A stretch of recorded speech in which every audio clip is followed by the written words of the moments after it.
was to the point that each week the assistant administrator and myself sat down and decided what bills we could pay, and the debt continued to accumulate.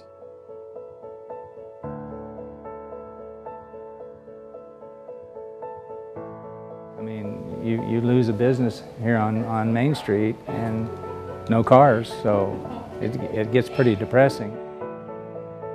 There's nothing here. I mean, after Duckwall's moved or closed their doors, I mean, our closest shopping was 20 miles away.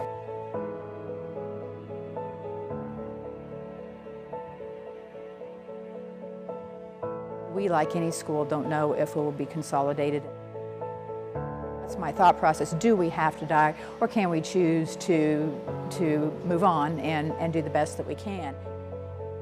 My biggest hope came when I talked to the high school age students, because they're at an age where they're starting to think about what comes next. And so I'd say, well, would you ever think about coming back to a town like Stafford? They said, well, what would we do though if we came back? Yeah, so to me that was a challenge. What are they going to do if they come back? The debt continued to accumulate. The grocery truck would come every week, and we'd have to give them a check before they had loaded the groceries. It was pretty severe. We went to the commissioners because we couldn't pay our bills. We needed $550,000. They couldn't just give us the money. They had to go through this process, and then the community can sign a petition saying they want it to go to a vote. We had several county meetings and informed people what was going on. The majority of the citizens throughout the county were supportive. I mean, I think people really rallied behind us and tried to help us, show us support. If we could get permission from the State Board of Education to set up a separate school for entrepreneurship and marketing that would actually teach students how to be entrepreneurs, then that would be the first step. They could be an entrepreneur here in the next little town. They could go to a big town. This could be their career.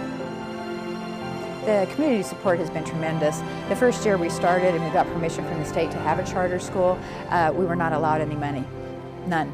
So this building belongs to a community member. The Methodist Church was going to get new carpet in their basement, so they ripped up. So the Methodist men ripped up the carpet from the basement of the church and brought it over here and carpeted this floor just so that we would have something okay. In 2008, when our budgets were very much lowered, we actually had an anonymous donor that stepped forward to pay the salary of the teacher that year because they felt that strongly that this was a necessity in our community. I think there was 44 stores in the state of Kansas and Nebraska that was closed.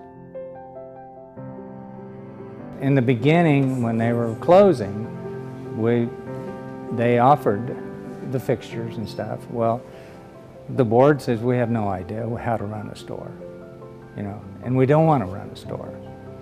So it sat here for almost 2 years. There was a big void as far as the variety store went. So had some community meetings saying, okay, this is what we're proposing. Are you interested? And most of the people were interested.